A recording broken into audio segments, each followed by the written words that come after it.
Hello, this is Kamlesh Ahuja. Ahuja sir की chemistry की class. हम प्रीवियस क्लासेस के अंदर पीरियोडिक टेबल का arrangement, atomic radius, ionization enthalpy और आयोनाइजेशन एनर्जी डिस्कस कर चुके हैं। आज हम प्रेजेंट वीडियो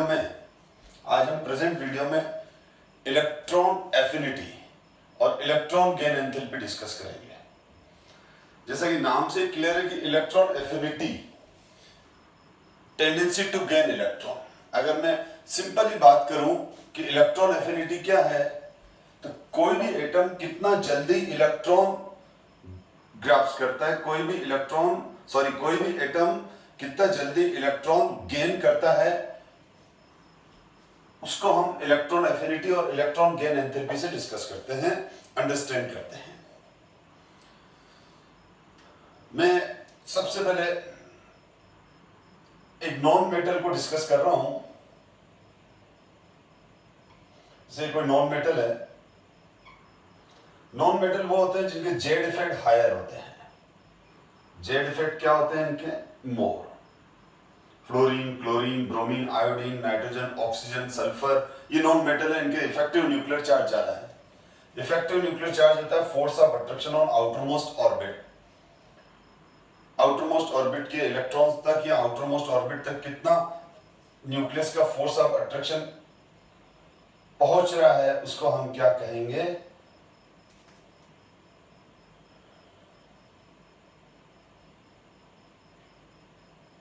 ध्यान दें आप। सपोज इसको एग्जांपल से समझते हैं। ये इलेक्ट्रॉन नॉन मेटल है और ये n इक्वल्स टू इनफाइनाइट पर इलेक्ट्रॉन है। इनफाइनाइट का मतलब क्या होता है? Out of effect. इस न्यूक्लियस के फोर्स ऑफ अट्रैक्शन से बाहर है ये इलेक्ट्रॉन। अब ये जो ए एटम है, अब ये ए एटम इलेक्ट्रॉन इनफाइनाइट से एक इलेक्ट्रॉन को अपन लेके आए। किस में लेके आए? This is the neutral isolated. Neutral मतलब कोई चार्ज नहीं, आइसोलेटेड मतलब वो किसी से बॉन्डेड नहीं है, गैसियस स्टेट।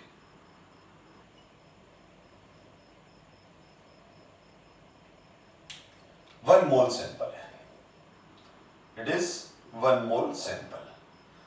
तो हमारे पास एक one mole neutral isolated gaseous atom है, Cl एटम है, ऑक्सीजन एटम है, फ्लोरीन एटम है, कोई भी एटम है। तो ये इलेक्ट्रॉन जब एटम में एंटर करेगा तो ये एटम में एडजस्ट हो गया अंदर जाके। यानी ये अगर ए एटम है तो ये इलेक्ट्रॉन गेन करेगा तो ए माइनस में कन्वर्ट हो जाएगा। और ये ए माइनस में जब कन्वर्ट हुआ तो जब ये इलेक्ट्रॉन, मैंने आपको इसकी फर्स्ट क्लास में एक्सप्लेन कर दिया था, energy is directly proportional to repulsion force. Revise करा रहा हूं मैं, इनवर्सली प्रोपोर्शनल टू अट्रैक्शन। इसी चैप्टर का अगर आप मेरा फर्स्ट पार्ट देखेंगे तो उसमें मैंने एनर्जी अच्छे से डिस्कस कर रखी है। More is the attraction, less is the energy and more is the repulsion. Repulsion ज्यादा होगा तो एनर्जी ज्यादा है, अट्रैक्शन से एनर्जी कम हो जाती है।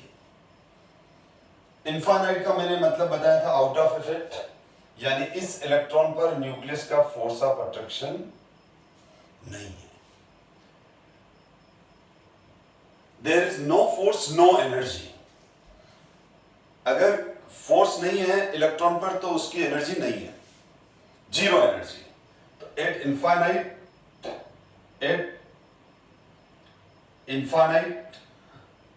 Energy of electron is zero. ये बहुत इंपॉर्टेंट पॉइंट है। आपसे कोई पूछे कि इनफाइनाइट पर इलेक्ट्रॉन की एनर्जी कितनी होती है तो वो जीरो होती है। रीजन ये है कि इलेक्ट्रॉन जब इनफाइनाइट पर होता है तो न तो उसमें फोर्स ऑफ अट्रैक्शन होता है न ही फोर्स ऑफ रिपल्शन होता है। अब ये इलेक्ट्रॉन जब न्यूट्रल आइसोलेटेड गैसेस एटम में एंटर करता है और ये यहां पर एडजस्ट हुआ तो इस पे कौन सा फोर्स काम कर रहा है? इस इलेक्ट्रॉन पर फोर्स ऑफ अट्रैक्शन एप्लीकेबल हो गया, इफेक्टिव हो गया। तो जब इलेक्ट्रॉन एटम में एंटर कर रहा है तो इसकी एनर्जी डिक्रीज होगी। When electron enter in the atom, its energy decrease. इसकी एनर्जी क्या होगी? डिक्रीज होगी। क्यों होगी? क्योंकि यहां पर कोई फोर्स नहीं है, ये इनफाइनाइट पर इलेक्ट्रॉन है और इसकी एनर्जी जीरो है। ये इलेक्ट्रॉन कहां पर है? ये इलेक्ट्रॉन इनफाइनाइट पर है और जब इलेक्ट्रॉन इनफाइनाइट पर होता है तो उसकी एनर्जी कितनी होती है? इनफाइनाइट पर इलेक्ट्रॉन की energy zero. No force, there is no force, therefore no energy. अब इलेक्ट्रॉन जैसे ही एटम में एंटर करता है तो इसकी एनर्जी नेगेटिव हो जाती है। आपने एटॉमिक स्ट्रक्चर में पढ़ा है। एटॉमिक स्ट्रक्चर में जब हम इलेक्ट्रॉन की एनर्जी डिस्कस करते हैं तो हाइड्रोजन एटम के फर्स्ट ऑर्बिट की एनर्जी होती है और हाइड्रोजन एटम में जो फर्स्ट ऑर्बिट में जो इलेक्ट्रॉन होता है उसकी एनर्जी होती है -13.6। सेकंड ऑर्बिट की एनर्जी जो होती है वो सेकंड ऑर्बिट की जो एनर्जी होती है या सेकंड ऑर्बिट में जो इलेक्ट्रॉन होता है उसकी एनर्जी होती है -3.6। आप इसको एटॉमिक स्ट्रक्चर में अच्छे से डिस्कस, या मैं ये कह रहा हूं कि ये सब एटॉमिक स्ट्रक्चर में अच्छे से डिस्कस होता है। एटॉमिक स्ट्रक्चर का कंसेप्ट है, फिर भी मैंने थोड़ा सा बेसिक आइडिया दे दिया कि इनफाइनाइट पर इलेक्ट्रॉन की एनर्जी जीरो और एटम में इलेक्ट्रॉन की एनर्जी नेगेटिव, क्योंकि इलेक्ट्रॉन जब इनफाइनाइट से एटम में आएगा तो उसकी एनर्जी जीरो से डिक्रीज हो जाएगी। जब electron infinite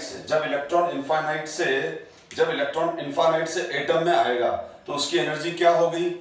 less than zero. क्यों होगी लेस देन जीरो? क्योंकि एनर्जी जीरो से कम हुई। जैसे टेम्परेचर भी होता है ना -3 डिग्री, कोई बोले सर जीरो से कम कैसे हो सकता है? तो जैसे टेम्परेचर 0 डिग्री है तो -5 डिग्री भी तो होता है टेम्परेचर। तो यहां पर ये तो स्केल के हिसाब से चलते हैं। अब यहां पर जैसे ये इलेक्ट्रॉन इनफाइनाइट से, जैसे ये इलेक्ट्रॉन इस एटम में इनफाइनाइट से एटम में एंटर करता है, ये इलेक्ट्रॉन इनफाइनाइट से इस न्यूट्रल आइसोलेटेड गैसेस एटम में एंटर करता है, तो करते ही यहां पर वो कौन सा फोर्स फील करेगा? यहां पर वो फोर्स ऑफ अट्रैक्शन फील करेगा। और जब यहां पर वो फोर्स ऑफ अट्रैक्शन फील करेगा तो वो एनर्जी रिलीज करेगा। और ये जो एनर्जी रिलीज करेगा, ये जो एनर्जी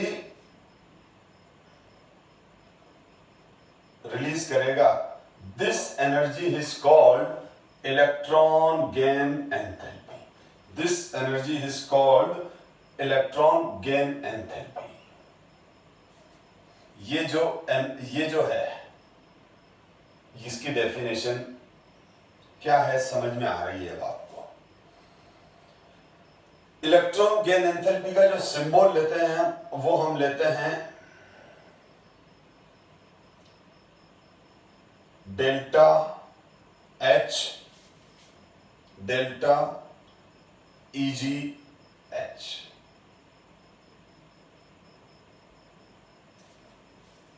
इलेक्ट्रॉन गेन एंथैल्पी का symbol delta EgH। H enthalpy, enthalpy basically energy है। मैंने आपको कहा है कि आप इसको अलग से कंफ्यूज ना करें। अब यहां पर इसका मतलब क्या हुआ? यहां पर अगर मैं इस नीचे वाले में लिखूं तो ये हो जाएगा इलेक्ट्रॉन गेन एंथैल्पी में जो ये इलेक्ट्रॉन गेन हुआ, ये A माइनस बना और ये एनर्जी निकली। सपोज करो ये x किलो जूल पर मोल एनर्जी रिलीज हुई, कुछ तो रिलीज होगी। यही वाली this energy is called electron gain enthalpy. और अगर आपको कंफ्यूज नहीं करना है तो आप यूं भी बोल सकते हैं इलेक्ट्रॉन गेन एनर्जी। इसको हम क्या कहेंगे? It is called electron gain energy. x is the electron gain energy. x की वैल्यू एटम पर डिपेंड करेगी। तो अब ये जो डेफिनेशन लिखी हुई है ये डेफिनेशन बहुत वेल क्लियर हो गई। क्या है, मैं रीड कर रहा हूं, the amount of energy is release. आप डेफिनेशन को केवल सुने और इस प्रेजेंटेशन की तरफ देखें। The amount of energy release, the amount of energy release when an electron is added to the outermost shell of an 1 mole of an isolated gaseous atom is called electron affinity or electron gain enthalpy. It is expressed in electron volts. Yes, कोई बात नहीं, हम इसको electron volt में भी, electron volt ठीक है, मैंने यहाँ लिखा है इलेक्ट्रॉन वोल्ट, पर हम इसको एक्सप्रेस किलो जूल में भी कर सकते हैं, कैलोरी में भी कर सकते हैं, because of these all are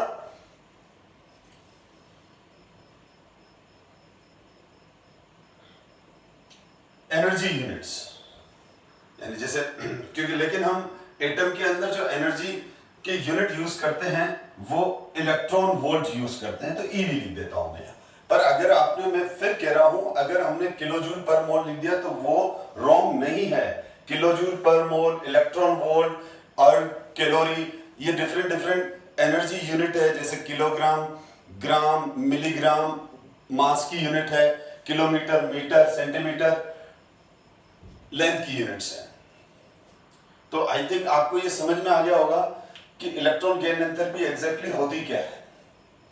तो electron gain enthalpy is the amount of energy released when an electron enter from infinite to neutral 1 mole of neutral isolated gases atom. Energy क्यों रिलीज होती है? तो आपका आंसर होगा force of attraction की वजह से, क्योंकि इलेक्ट्रॉन जब एटम में एंटर करेगा तो उस पर फोर्स ऑफ अट्रैक्शन लगेगा, तो उसकी एनर्जी 0 से कम हो जाएगी, और जितनी भी कम होगी उसके बराबर वो एनर्जी बाहर आ जाएगी। जैसे एक टंकी में से 10 लीटर का वॉल्यूम डिक्रीज हुआ, इसका मतलब 10 लीटर पानी बाहर आ गया। एक टंकी में एक वाटर टैंक है, उस वाटर टैंक में से पानी कम हुआ, तो कैसे हुआ? जब उसमें से पानी बाहर आया। उसी तरह से एक इलेक्ट्रॉन की एनर्जी 0 से माइनस में चली गई, यानी इस इलेक्ट्रॉन की एनर्जी, जब ये इलेक्ट्रॉन यहां आ रहा है तो इसकी एनर्जी कम हो रही है, तो जितनी कम होगी उतनी एनर्जी बाहर आएगी। अब यहां पर ये क्लियर हो गया बहुत कि ये एनर्जी जितनी ज्यादा निकलेगी, तो यहां पर ये है कि अगर ये एनर्जी, ये जो रिलीज होने वाली एनर्जी क्या है, अब ये रिलीज होने वाली एनर्जी, ये रिलीज होने वाली एनर्जी जो है,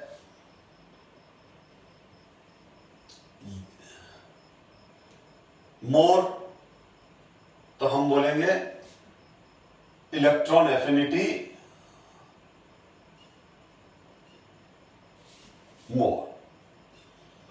और अगर ये रिलीज होने वाली एनर्जी लेस, तो इलेक्ट्रॉन एफिनिटी लेस। तो अगर, या फिर हम ये, इसको अपन, मैंने क्या कहा है, हम इसको किससे भी रिप्रेजेंट कर रहे हैं, इस सिंबल से भी। ये इलेक्ट्रॉन एफिनिटी का सिंबल है जिस रेट से। तो मोर इलेक्ट्रॉन एफिनिटी मोर होने का मतलब more tendency to form anion. Electron affinity, अगर इलेक्ट्रॉन एफिनिटी ज्यादा है, जैसे सपोज करो ये एटम है, ये मेरे हाथ में इलेक्ट्रॉन है, इसकी इलेक्ट्रॉन एफिनिटी जल्दी इलेक्ट्रॉन गेन करेगा, ज्यादा एनर्जी रिलीज करेगा। वापस सुना, इसकी इलेक्ट्रॉन एफिनिटी ज्यादा है तो जल्दी इलेक्ट्रॉन को खींच के अपने अंदर लाएगा, तो जल्दी से एनायन बनाएगा, और जल्दी से इलेक्ट्रॉन को अपने अंदर खींचेगा, तेजी से अपने अंदर इलेक्ट्रॉन को खींचेगा, तो ज्यादा एनर्जी रिलीज हो जाएगी, तो हम बोलेंगे इलेक्ट्रॉन एफिनिटी ज्यादा है, और तो उसके एनायन बनाने की टेंडेंसी उतनी ज्यादा है। अब क्वेश्चन ये है कि ये इलेक्ट्रॉन कब ज्यादा खींच के आएगा, ये इलेक्ट्रॉन कब ज्यादा ए एटम में या इस एटम में ये इलेक्ट्रॉन कब ज्यादा तेजी से खींच के आएगा, जब इसका जेड इफेक्ट ज्यादा हो। तो अगर यहां पर जेड इफेक्ट ज्यादा है तो इलेक्ट्रॉन एफिनिटी भी क्या हो जाएगी, ज्यादा हो जाएगी। इलेक्ट्रॉन एफिनिटी भी क्या हो जाएगी, ज्यादा। तो Z effect is directly proportional two electron affinity. तो हम किसी भी पीरियड में जब लेफ्ट टू राइट चलेंगे, सिंपल ही बात करूं, तो मैं अगर सिंपली बात करूं तो लेफ्ट टू राइट अगर मैं आगे बढ़ता हूं in a period from left to right, तो क्या होगा, पीरियड में लेफ्ट राइट चलता हूं तो जेड इफेक्ट इंक्रीज होगा, आयोनाइजेशन एनर्जी इंक्रीज होगी, टॉप टू बॉटम नहीं, ठीक, पहले लेफ्ट टू राइट चल रहा हूं मैं। In a period from left to right Z effect increase, ionization energy increase, atomic radius decrease और electron affinity EA is increase. Electron affinity, मैं यहां इलेक्ट्रॉन एफिनिटी को EA से डिनोट कर रहा हूं। EA electron affinity increase. तो किसी भी पीरियड में जब हम लेफ्ट टू राइट जाएंगे तो इलेक्ट्रॉन एफिनिटी इंक्रीज होगी, यानी लिथियम से ज्यादा बेरिलियम, बेरिलियम से ज्यादा बोरॉन, बोरॉन से ज्यादा कार्बन, कार्बन से ज्यादा नाइट्रोजन, नाइट्रोजन से ज्यादा ऑक्सीजन। नियोन की इलेक्ट्रॉन एफिनिटी 0 रहेगी क्योंकि उसका ऑक्टेट कंप्लीट है, तो वो इलेक्ट्रॉन गेन नहीं करेगा।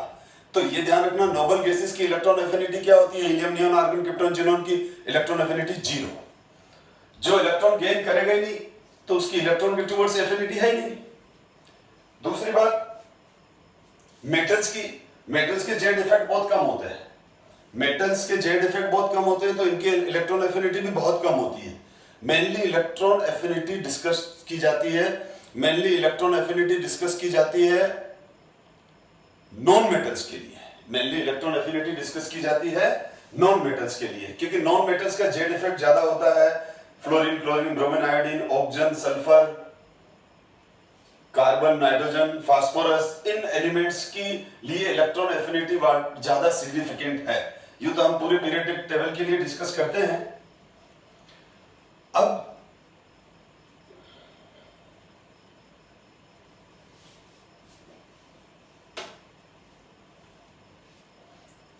इन अ ग्रुप, इन जनरल बात करें, जैसे in a group fluorine, chlorine, bromine, iodine हो गया, ये तो लेफ्ट टू राइट समझ गए ना आप। Lithium, beryllium, boron, carbon, nitrogen, oxygen, fluorine. पर मैं यहां नियोन नहीं लिखूंगा क्योंकि नियोन की इलेक्ट्रॉन एफिनिटी तो 0 है। हाँ, अब इनमें भी एक्सेप्शन आएंगे, जैसे हमने प्रीवियस क्लास में आयोनाइजेशन एनर्जी में भी देखा था कि हाफ फील्ड का या फुल फील्ड के जो एक्सेप्शन थे, तो यहां पर भी एक्सेप्शन आएंगे। पर एक्सेप्शन कब डिस्कस करते हैं, पहले जनरल कंसेप्ट क्लियर हो जाए। फिर यहां मैं आ जाऊं, sodium, magnesium, aluminium, silicon, phosphorus, sulphur and chlorine. तो लेफ्ट टू राइट तो ये रहेगा। अब टॉप टू बॉटम की बात करें, तो जब हम टॉप टू बॉटम की बात करते हैं तो क्या होता है, किसी भी ग्रुप में टॉप टू बॉटम आएंगे तो जेड इफेक्ट डिक्रीज होते जाएंगे क्योंकि size, radius of atom increase होता जाएगा। न्यूक्लियस के चारों तरफ इलेक्ट्रॉन, न्यूक्लियस के चारों तरफ मिले, क्योंकि जैसे जैसे अपन किसी भी ग्रुप में टॉप टू बॉटम आते हैं तो क्या होता जाता है, ऑर्बिट्स इंक्रीज होती है। फ्लोरीन का electronic configuration 3s2 3p5, sorry, fluorine का electronic configuration 2s2 2p5, chlorine का 3s2 3p5, ब्रोमीन का 4s2 4p5, आयोडीन का 5s2 5p5। तो top to bottom shielding effect बढ़ रहा है क्योंकि नंबर ऑफ ऑर्बिट्स बढ़ रही है। ये n की वैल्यू यहाँ 2 है, या n की वैल्यू 3 है, या n की वैल्यू 4 है, n की वैल्यू 5 है। एटम में n की वैल्यू क्या है, पीरियड में तो पीरियोडिक टेबल है, second period, third period, fourth period, fifth period, और ये वैलेंसी शेल होगी, फ्लोरीन की वैलेंसी शेल सेकंड या थर्ड, फोर्थ और फिफ्थ। तो top to bottom ionization energy decrease होगी और इलेक्ट्रॉन एफिनिटी डिक्रीज होगी, tendency to form anion decrease होगी। अगर मैं बात करूं क्लोरीन, ब्रोमीन, आयोडीन, इनमें सबसे तेजी से क्लोरीन, ब्रोमीन, आयोडीन, इसमें सबसे तेजी से जो एनायन बनेगा वो किसका बनेगा, फ्लोरीन, आयोडीन का, सॉरी, क्लोरीन का। ठीक है, मैंने क्लोरीन, ब्रोमीन, आयोडीन की बात की, मैंने कहा क्लोरीन, ब्रोमीन और आयोडीन, ये 3 एटम है मेरे पास। तो इलेक्ट्रॉन सबसे पहले कौन गेन करेगा, ये गेन करके और Cl- बनाएगा। सबसे फास्टेस्ट नेगेटिव आयन क्लोरीन का बनता है, फ्लोरीन एक्सेप्शन है, वो अभी इसी वीडियो में आने वाले 10 या 15 मिनट बाद डिस्कशन में आ जाएगा। एनीवे, तो क्लोरीन, ब्रोमीन और आयोडीन में अगर मेरा क्वेश्चन जो है क्लोरीन, ब्रोमीन और आयोडीन, क्लोरीन, ब्रोमीन और आयोडीन, इनमें फास्ट एनायन कौन बनाएगा? क्लोरीन, ब्रोमीन, एनायन, इनमें सबसे फास्ट नेगेटिव आयन क्लोरीन बनाएगा। क्लोरीन सबसे तेजी से नेगेटिव आयन बनाएगा। अगर आपसे पूछे ऑक्सीजन और फ्लोरीन में कौन जल्दी नेगेटिव आयन बनाएगा? फ्लोरीन। तो फ्लोरीन की इलेक्ट्रॉन एफिनिटी ज्यादा है ऑक्सीजन की, क्योंकि ऑक्सीजन से जस्ट बाद फ्लोरीन आ रहा है, ऑक्सीजन के जस्ट बाद फ्लोरीन आ रहा है, तो फ्लोरीन का जेड इफेक्ट ज्यादा हो गया, तो फ्लोरीन जल्दी इलेक्ट्रॉन कैच करेगा। सिमिलरली सल्फर और क्लोरीन में क्लोरीन की इलेक्ट्रॉन एफिनिटी ज्यादा होगी, क्योंकि क्लोरीन का जेड इफेक्ट ज्यादा है सल्फर के कंपैरिजन में।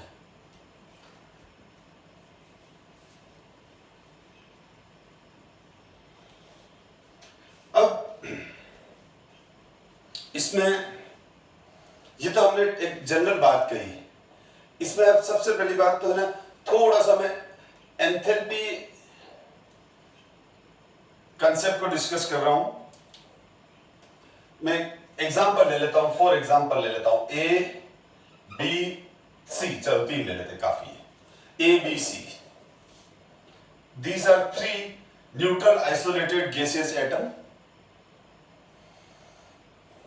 और मेरा जो अजम्पशन है वो ये है कि जो जेड इफेक्ट है वो ए का सबसे ज्यादा है, यानी मोर जेड इफेक्ट किसका है? मोर जेड इफेक्ट ए का है। मैंने क्या अज्यूम किया है कि मेरे पास एबीसी 3 डिफरेंट एलिमेंट्स है, सपोज करो वो क्लोरीन, ब्रोमीन, आयोडीन ही है, क्लोरीन, ब्रोमीन, आयोडीन ही है, ठीक है ना। जैसे ये क्लोरीन हो गया, ये ब्रोमीन हो गया, ये आयोडीन हो गया, पर मैं एबीसी ले रहा हूं। मैं एक कॉमन एग्जांपल से एक्सप्लेन कर रहा हूं पहले कि ये एबीसी 3 मेरे पास एलिमेंट्स है। अब इन तीनों एलिमेंट्स को मैंने इलेक्ट्रॉन के, ये इलेक्ट्रॉन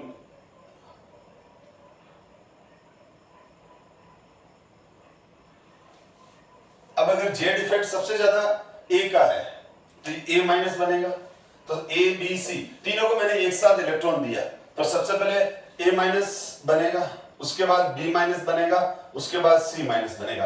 ए की इलेक्ट्रॉन एफिनिटी क्यों ज्यादा है? क्योंकि ए का जेड इफेक्ट ज्यादा है। अब फर्स्ट केस में भी एनर्जी रिलीज, अब जब ये जाएगा तो एनर्जी रिलीज करेगा, ये इलेक्ट्रॉन गेन एंथैल्पी E1, ये E2, ये E3। तो E1, E2, E3, यानी इससे जो एनर्जी रिलीज हुई वो E1 एनर्जी रिलीज हुई, इससे जो एनर्जी रिलीज हुई वो E2 हुई, इससे जो हुई वो E3 हुई। तो what is difference between E1, so what is relation between E1, E2 and E3? तो E1 जो होगी वो ज्यादा होगी, उससे कम E2 होगी और उससे कम E3 होगी, यानी E1 की जो एनर्जी है वो सबसे ज्यादा होगी, क्योंकि इसका जेड इफेक्ट ज्यादा है, तो ये ए इलेक्ट्रॉन को बहुत तेजी से अपनी तरफ खींचेगा, और ए जब इलेक्ट्रॉन को ज्यादा फोर्स ऑफ अट्रैक्शन देगा तो इलेक्ट्रॉन जब अंदर एंटर होके एनायन बना रहा है तो ये ज्यादा एनर्जी रिलीज करेगा, क्योंकि अट्रैक्शन ज्यादा होने से इलेक्ट्रॉन खुद की एनर्जी कम हो जाएगी। जब खुद की एनर्जी कम हो जाएगी तो रिलीज ज्यादा होगी। जैसे मेरे पास सपोज करो कुछ अमाउंट मनी का है, ठीक है, अब मेरे पास कुछ अमाउंट मनी का है, अब उस मनी में तो मैं बोल रहा हूं मेरी मनी कम हो गई, तो वो कम क्यों हुई? वो बाहर निकल गई, गिर गई कहीं, या मैंने किसी को दे दी, यानी मैंने बाहर रिलीज कर दी मनी। अगर मैंने ज्यादा एनर्जी रिलीज करी तो मेरी एनर्जी कम हो जाएगी, और अगर मैंने कम एनर्जी रिलीज की तो मेरी एनर्जी कम होगी। तो यहां पर ये देखो आप, मैं ये बोल रहा हूं कि यहां पर ये E1 एनर्जी रिलीज कर रहा है, यहां पर ये E2 एनर्जी रिलीज कर रहा है, यहां पर ये E3 एनर्जी रिलीज कर रहा है। तो E1 ज्यादा क्यों है? क्योंकि इलेक्ट्रॉन ज्यादा फोर्स ऑफ अट्रैक्शन से ए में एंटर कर रहा है, तो जब इलेक्ट्रॉन पर ज्यादा फोर्स ऑफ अट्रैक्शन लगेगा तो इसकी एनर्जी ज्यादा कम हो जाएगी। जैसे यहां पर ये एनर्जी सपोज करो 15 रिलीज हुई तो यहां पर 10 रिलीज होगी और यहां 5 रिलीज होगी। तो 5 रिलीज होने का मतलब इलेक्ट्रॉन कम अट्रैक्शन फोर्स से अंदर एंटर कर रहा है। 15 रिलीज होने का मतलब इलेक्ट्रॉन ज्यादा फोर्स ऑफ अट्रैक्शन फील करता हुआ अंदर एंटर हो रहा है। तो हम क्या बोलेंगे, ए एटम की इलेक्ट्रॉन एफिनिटी ज्यादा है। अब मैंने इसकी वैल्यू क्या अज्यूम कर ली, E1 की वैल्यू मैंने अज्यूम कर ली 15, E2 की वैल्यू अज्यूम कर ली 10, इसकी वैल्यू अज्यूम कर ली 5। तो इलेक्ट्रॉन गेन एंथैल्पी हो गई 15, 10 एंड 5। बट अब हमारा एक तरीका बदलता है, यहां पर एक्सप्रेशन का तरीका बदलता है, वो बहुत इंपॉर्टेंट है। ये वाला पॉइंट बहुत इंपॉर्टेंट है, ध्यान दें आप कि ये हम इसको एक्चुअल तरीके से किस तरह से डिनोट करते हैं, जो मैं यहां लिख रहा हूं, अभी यहां पर लिखूंगा, बुक में किस तरह से है वो देखो आप। अब हम यहां पर क्या करते हैं, A plus electron A minus, यहां पर B plus electron B minus, C plus electron C minus. तो हम जब इसको बाहर ऐसे लिखते हैं तो ये हो जाएगा इलेक्ट्रॉन गेन एंथैल्पी, ये हो जाएगा इलेक्ट्रॉन गेन एंथैल्पी B की, ये हो जाएगी इलेक्ट्रॉन गेन एंथैल्पी। तो A की इलेक्ट्रॉन गेन एंथैल्पी, B की और C की। तो यहां लिखूंगा मैं -15, यहां लिखूंगा -10, यहां लिखूंगा -5। तो A की इलेक्ट्रॉन गेन एंथैल्पी -15, B की -10, C की -5। यूनिट कुछ भी हो सकती है। अगर मैंने कहा कि अपन इलेक्ट्रॉन वोल्ट में लेंगे तो यहां EV लिख देंगे। अब आप, हो सकता है कुछ स्टूडेंट को ये समझ में नहीं आया हो कि सर ये माइनस क्यों लिख दिया, तो मैं इसको भी एक्सप्लेन करता हूं। चलो ये बोर्ड पे ही रहने देते हैं। इस जगह में फिर एक और दूसरे एग्जांपल से समझाता हूं ताकि आपको ये समझ में आ जाए कि मैंने यहाँ -15, -10 और -5 क्यों लिखा। थोड़ा सा आपको टॉपिक से अलग होना पड़ेगा। मैंने पहले ही कहा है कि इलेक्ट्रॉन गेन एंथैल्पी जो है, इलेक्ट्रॉन गेन एंथैल्पी हम थर्मोडायनेमिक्स में, आई थिंक वो 5th चैप्टर है या फिर 6th चैप्टर है, 6th चैप्टर है CBSE 11 का। वहां हमको बहुत ज्यादा डिटेल में हम एंथैल्पी के बारे में डिस्कस करेंगे, लेकिन फिर भी चलो मैं शॉर्ट में एक आइडिया दे देता हूं आपको। जैसे कोई भी दो रिएक्शंस दो तरह की होती है बेटा, ध्यान देना। एक्सोथर्मिक रिएक्शन, तो जो एक्सोथर्मिक रिएक्शन है, एक्सोथर्मिक रिएक्शन में क्या होगा, एक्सोथर्मिक रिएक्शन में रिएक्टेंट जब प्रोडक्ट में कन्वर्ट होते हैं, रिएक्टेंट जब किस में कन्वर्ट होते हैं, प्रोडक्ट में कन्वर्ट होते हैं, तो एनर्जी रिलीज करते हैं, एनर्जी रिलीज होती है। तो हम यहां पर रिएक्टेंट का HR क्या है, HR is the enthalpy of reactant, HR is the enthalpy of reactant. जो HR है वो एंथैल्पी है रिएक्टेंट्स की। HP क्या है, वो है एंथैल्पी ऑफ प्रोडक्ट। अब आप बोलेंगे सर एंथैल्पी, मैंने क्या कहा, एंथैल्पी मतलब एनर्जी। या आप ER लिख दो, या अगर मैं ER लिख देता और EP लिख दिया और यहां एनर्जी लिख देता तो आपको कोई कंफ्यूजन होता नहीं। मैं उसी का पर्यायवाची, उसी का सिनोनिम्स यूज कर रहा हूं, enthalpy. HR is the enthalpy of reactant, HP is the enthalpy of product. अब आप बताएं, रिएक्टेंट प्रोडक्ट में जब कन्वर्ट हुआ, रिएक्टेंट जब प्रोडक्ट में कन्वर्ट हुआ तो एनर्जी रिलीज हुई। अब मैं यहां पर एनर्जी सपोज करो रिलीज हुई 15, वही एग्जांपल ले रहा हूं फर्स्ट वाला, ठीक है। अब मैं ये बोलूंगा कि रिएक्टेंट और प्रोडक्ट इसमें से किसकी एनर्जी कम हो गई, प्रोडक्ट की। मैंने क्या कहा, अगर मेरी एनर्जी, मैंने एक स्टेप आगे बढ़ा और मेरी एनर्जी कम हो गई, तो क्यों कम हुई? वो एनर्जी रिलीज हुई इसीलिए कम हो गई। तो जब मैं एक स्टेप आगे बढ़ा और मैंने एनर्जी रिलीज कर दी, मतलब मेरी एनर्जी कम हो गई। तो यहां पर भी तो ये रिएक्टेंट जब प्रोडक्ट में कन्वर्ट हो रहा है, मैं एक स्टेप आगे बढ़ा और मेरी एनर्जी कम हो गई, जितनी कम हुई उतनी बाहर आ गई। या मैं यूं बोलूं, मैं एक स्टेप आगे बढ़ा और मेरी एनर्जी रिलीज हो गई। मैं एक स्टेप आगे बढ़ा, एनर्जी रिलीज कर दी, तो अब फाइनल एनर्जी मेरी कम हो गई क्योंकि मैंने एनर्जी रिलीज कर दी। तो रिएक्टेंट जब प्रोडक्ट में कन्वर्ट हुआ तो एनर्जी रिलीज हो गई। तो इसका मतलब रिएक्टेंट की एनर्जी ज्यादा थी, प्रोडक्ट की कम थी। रिएक्टेंट जब प्रोडक्ट में कन्वर्ट हुआ तो उसने एनर्जी निकाल दी, इसका मतलब इसकी एनर्जी कम हो गई। अब अगर मैं इसमें डेल्टा एच की बात करूं तो डेल्टा एच क्या होता है? Final minus initial. Final minus initial. अब आप बताओ, अगर एच आर ज्यादा है और एचपी कम है तो डेल्टा एच की वैल्यू क्या आएगी? नेगेटिव। डेल्टा एच की वैल्यू क्या आएगी? नेगेटिव। तो मैंने यही तो लिखा है, ये देख लो, ये रिएक्टेंट, बोर्ड पे ध्यान दो, ये रिएक्टेंट, ये प्रोडक्ट।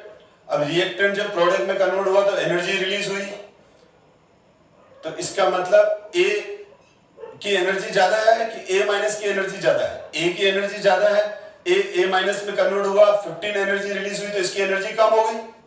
इसकी एनर्जी कम हो गई तो ये ज्यादा स्टेबल हो गया। ज्यादा स्टेबल मतलब एनर्जी कम। और मैं बोलता हूं ना, कोई ज्यादा स्टेबल है तो उसकी एनर्जी कम है। जैसे जैसे एनर्जी कम होती जा रही है, स्टेबिलिटी बढ़ती जाती है। जैसे जैसे एनर्जी कम होती जाती है, वैसे वैसे एनर्जी कम होती जाती है, स्टेबिलिटी बढ़ती जाती है।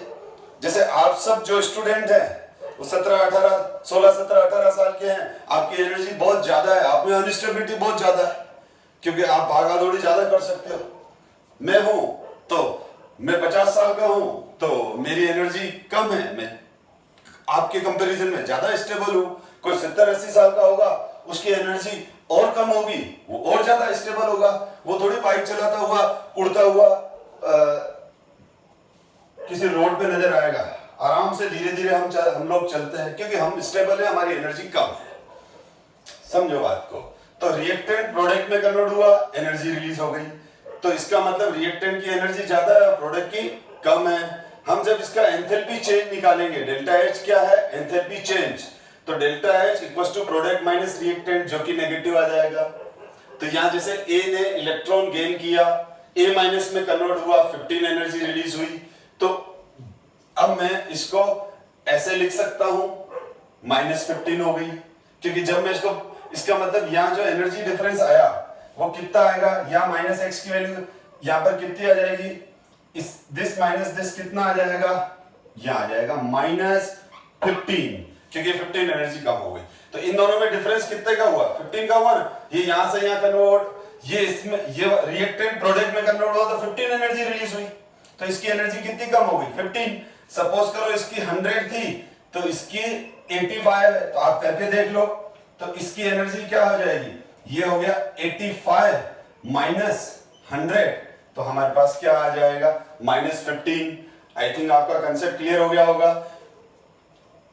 अब इसी तरह से अगर मैं इसकी बात करूं एक्सोथर्मिक रिएक्शन की, तो एक्सोथर्मिक रिएक्शन में क्या होगा?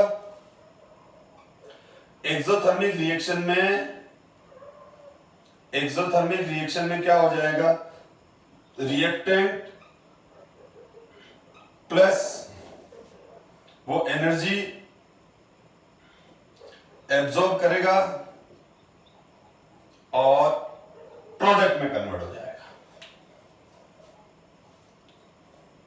और अब इस केस में सपोज, तो अब इस केस में ऑब्वियसली क्या हो जाएगा? रिएक्टेंट का एनर्जी और प्रोडक्ट का एनर्जी किसका ज्यादा होगा? प्रोडक्ट का। मैं एक स्टेप आगे बढ़ा और मैंने एनर्जी एब्जॉर्ब कर ली, तो मेरी एनर्जी तो बढ़ गई ना फाइनल। तो रिएक्टेंट जब प्रोडक्ट में कन्वर्ट हो रहा है तो रिएक्टेंट एनर्जी एब्जॉर्ब करके प्रोडक्ट में कन्वर्ट हो रहा है, इसका मतलब इसकी एनर्जी बढ़ गई। तो यहां डेल्टा एच की वैल्यू क्या हो जाएगी? वही एचपी माइनस एच आर, यानी दिस वैल्यू इज पॉजिटिव। तो यहां पर आपका कंसेप्ट क्लियर हो गया होगा कि डेल्टा एच की वैल्यू अगर हम नेगेटिव रखते हैं, अगर हम डेल्टा एच की वैल्यू नेगेटिव रखते हैं, इसका मतलब एक्सोथर्मिक, और डेल्टा एच की वैल्यू पॉजिटिव रखते हैं तो एंडोथर्मिक। अगर मैं किसी में ये लिख दूं कि डेल्टा एच, इस रिएक्शन का डेल्टा एच की वैल्यू +35 है, मतलब वो एंडोथर्मिक रिएक्शन है। मैं बोल दूं इस रिएक्शन का, एक पर्टिकुलर रिएक्शन का डेल्टा एच का वैल्यू -30 है, इसका मतलब वो एक्सोथर्मिक रिएक्शन है और 30 एनर्जी रिलीज हो रही है। आप इसको ध्यान से देखें, क्योंकि ये इस हर टॉपिक में एक पर्टिकुलर कोई बेस पॉइंट होता है या कोई ऐसा कंसेप्ट होता है जो अगर हमको समझ में नहीं आता है तो हम फिर कंफर्ट फील नहीं करते हैं, क्योंकि हमको लगता है कि ये क्या हो रहा है। तो मैं कोशिश करता हूं आपको कि उसको मैं इजीली एक्सप्लेन कर पाऊं या किसी एग्जांपल से। तो अब ये हो गया कि इन सब की इलेक्ट्रॉन गेन एंथैल्पी क्या है। इन सब की इलेक्ट्रॉन गेन एंथैल्पी नेगेटिव है। इलेक्ट्रॉन गेन एंथैल्पी नेगेटिव मतलब एक्सोथर्मिक। यानी आप, फिर मैं बार बार कह रहा हूं, कहीं भी किसी भी प्रोसेस का डेल्टा एच नेगेटिव तो एक्सोथर्मिक, और अगर डेल्टा एच की वैल्यू पॉजिटिव आती है तो ये वैल्यू एक्सोथर्मिक। ये अगर आपको, मेरे हिसाब से तो मैंने पूरी कोशिश की है आपको समझाने की, और अगर आप फिर भी कंफ्यूज हैं तो एक बार वीडियो को रिमाइंड करके वापस देख लें तो समझ में आ जाएगी। और इस टॉपिक को लेके आप परेशान मत हो, क्योंकि जब मैं बार बार कह रहा हूं 6th चैप्टर थर्मोडायनेमिक्स में पूरा चैप्टर ही एंथैल्पी पे बेस्ड है, तो वहां तो एंथैल्पी अपन इतना ज्यादा डिटेल करेंगे डिस्कस की, आपको फिर कभी प्रॉब्लम ही नहीं आएगी। ये चीजें फिर बहुत आसान लगने लग जाएगी। पर ये पीरियोडिक टेबल में बीच में आया है तो मैंने इसको क्लियर किया है। एनीवे, अब आप देखें इलेक्ट्रॉन गेन एंथैल्पी नेगेटिव का मतलब क्या हुआ। अब जैसे इन सब की इलेक्ट्रॉन गेन एंथैल्पी नेगेटिव है तो इसका मतलब वो इलेक्ट्रॉन गेन करेगा। इलेक्ट्रॉन गेन एंथैल्पी नेगेटिव, जैसे ए की इलेक्ट्रॉन गेन, ए एटम की इलेक्ट्रॉन गेन एंथैल्पी -15 है, डी एटम की इलेक्ट्रॉन गेन एंथैल्पी -10 है, ये है। तो सबसे मोर इलेक्ट्रॉन एफिनिटी किसकी हो गई? ए की। जितनी ज्यादा नेगेटिव इलेक्ट्रॉन गेन एंथैल्पी होगी, जितनी ज्यादा नेगेटिव इलेक्ट्रॉन गेन एंथैल्पी होगी, उतनी ज्यादा एनर्जी रिलीज हुई है, उस एटम की इलेक्ट्रॉन एफिनिटी उतनी ज्यादा है। इस बोर्ड पे जो एग्जांपल है, इसको ध्यान से सुनो। आप खाली स्क्रीन पे ध्यान दो और मैं जो कह रहा हूं उसको सुनो अच्छे से। ए एटम की electron gain enthalpy -15 electron volt, मतलब ए एटम जब इलेक्ट्रॉन गेन कर रहा है तो 15 एनर्जी रिलीज कर रहा है, मतलब इसकी इलेक्ट्रॉन एफिनिटी सबसे ज्यादा है, ये इलेक्ट्रॉन सबसे तेजी से गेन करेगा। सी एटम की इलेक्ट्रॉन गेन एंथैल्पी -5, मतलब जब सी एटम इलेक्ट्रॉन गेन करेगा तो 5 एनर्जी रिलीज होगी। इसका मतलब सी की इलेक्ट्रॉन गेन एंथैल्पी सबसे कम है। तो यहां उल्टा सोचना है, ये इस माइनस को कंसीडर मत करो, ये चेंज को बता रहा है, ये चेंज को बता रहा है, ये वैल्यू को नहीं बता रहा है। ठीक है, कि ए से बी में एनर्जी चेंज कितना हुआ उसको बता रहा है, एंथैल्पी चेंज कितना हुआ उसको बता रहा है। More negative electron gain enthalpy means more tendency to gain electron, more electron affinity.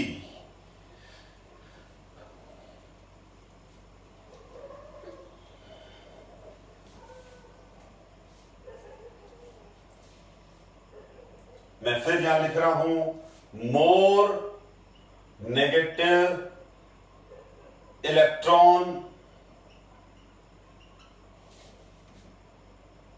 gain enthalpy।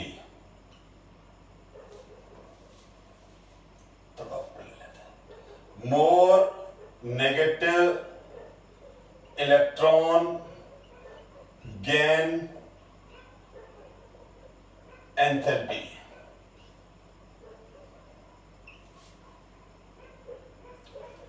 दूसरा less negative electron gain enthalpy. इन दोनों में डिफरेंस देखो। इसका मतलब क्या हुआ? More energy release during formation of negative ion, यानी जब वो इलेक्ट्रॉन गेन कर रहा है तो वो ज्यादा, तो हम बोलेंगे ये है मोर electron affinity.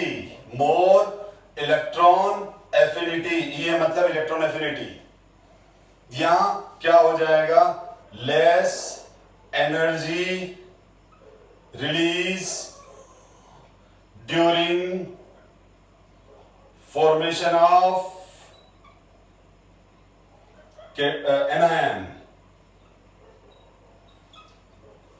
Less negative electron gain enthalpy का मतलब जब वो एटम इलेक्ट्रॉन गेन कर रहा है तो थोड़ी सी एनर्जी बाहर आ रही है, मतलब वो इलेक्ट्रॉन उतना अच्छे से उतनी तेजी से खींच नहीं रहा है, एनायन फॉर्मेशन स्लो हो रहा है, तो लेस इलेक्ट्रॉन एफिनिटी। बेसिकली अगर मैं ये नॉन मेटल्स के लिए बात करूं, ये जनरली नॉन मेटल्स के लिए ज्यादा इंपॉर्टेंट है। मेटल्स की इलेक्ट्रॉन एफिनिटी बहुत कम या जीरो होती है। जैसे बेरिलियम और मैग्नीशियम की तो इलेक्ट्रॉन एफिनिटी जीरो ही होती है, क्योंकि बेरिलियम मैग्नीशियम इनके इलेक्ट्रॉनिक कॉन्फ़िगरेशन देखो 2s2 3s2 सेकंड ग्रुप के हैं, ये फुल्ली फील्ड है, तो बेरिलियम मैग्नीशियम की इलेक्ट्रॉन एफिनिटी ऑलमोस्ट जीरो ही होती है। Helium neon argon krypton xenon का फुल्ली फील्ड है, ऑक्टेट कंप्लीट है, इस वजह से उसका भी इलेक्ट्रॉन एफिनिटी जीरो होता है। मेटल की इलेक्ट्रॉन एफिनिटी बहुत कम होती है। नॉन मेटल्स कौन होते हैं? जो इजीली केटायन बनाते हैं। मेटल कौन होते हैं? जिनके जेड इफेक्ट कम होते हैं। मैं metal non metal next video में मेटल नॉन मेटल को भी अच्छे से डिस्कस करूंगा। तो इन दोनों में से ज्यादा नॉन मेटलिक कैरेक्टर किसमें होगा? तो it have more non metallic character.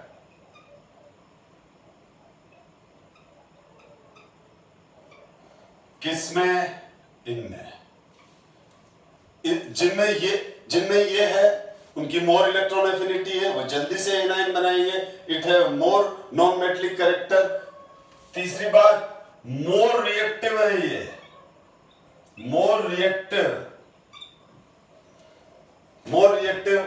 Non metals हो गए ये, मोर रिएक्टिव नॉन मेटल्स हो गए, क्योंकि नॉन मेटल कब रिएक्ट करता है? मेटल इलेक्ट्रॉन देके रिएक्ट करता है।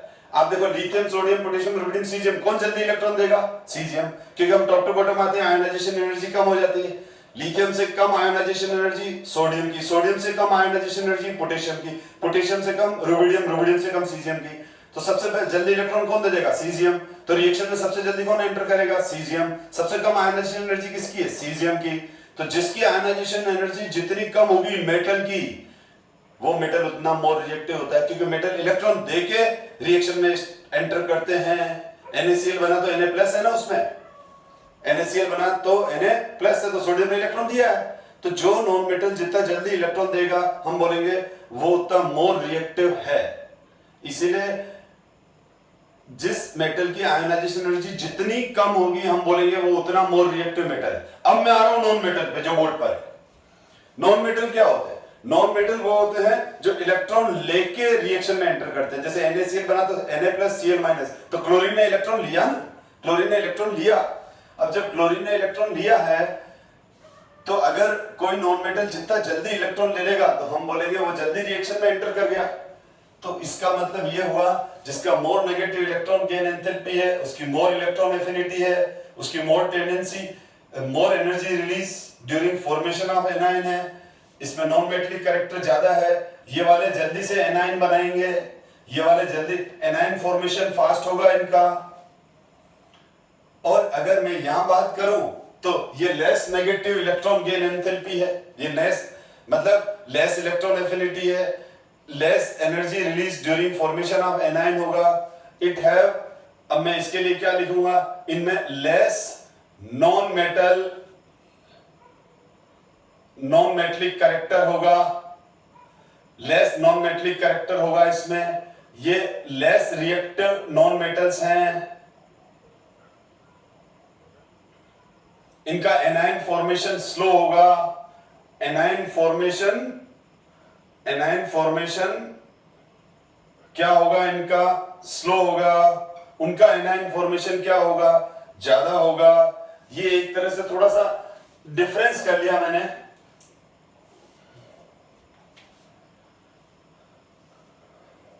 ये इलेक्ट्रॉन धीरे धीरे गेन करेंगे, मुश्किल से गेन करेंगे, ये जल्दी से गेन करेंगे।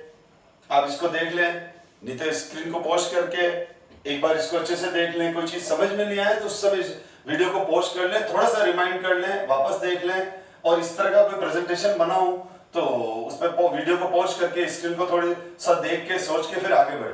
क्योंकि अब आप जब इस तरह के, अगर इस तरह के वीडियोस आप देखते हैं तो आप हमेशा ध्यान रखो कि आपका कंसंट्रेशन लेवल अच्छा होना चाहिए। पढ़ते वक्त आप में पॉजिटिविटी होनी चाहिए कि नहीं, मुझे इस वीडियो से ये कॉन्सेप्ट सीखना ही है, इस वीडियो से मुझे इलेक्ट्रॉन गेन एंथैल्पी कैसे भी करके सीखनी है। तो मैंने जब मैं पूरी कोशिश करता हूं आपको 100% दूं, लेकिन आप अगर अपना 100% नहीं देंगे तो काम नहीं चलेगा। आप अपना जितना परसेंटेज देंगे आपको उतना ही समझ में आएगा। आपको एक बार समझ में नहीं आया, आप रिमाइंड करके वापस देख लो। और यूं नहीं टुकड़ों टुकड़ों में देख रहे हो आप इसको बिल्कुल केयरफुली पूरा वीडियो स्टार्ट से लेकर लास्ट तक देखो। एक या दो बार देखोगे आपको कंसेप्ट इतना अच्छा क्लियर हो जाएगा कि आपको कहीं कोचिंग आने की जरूरत नहीं है।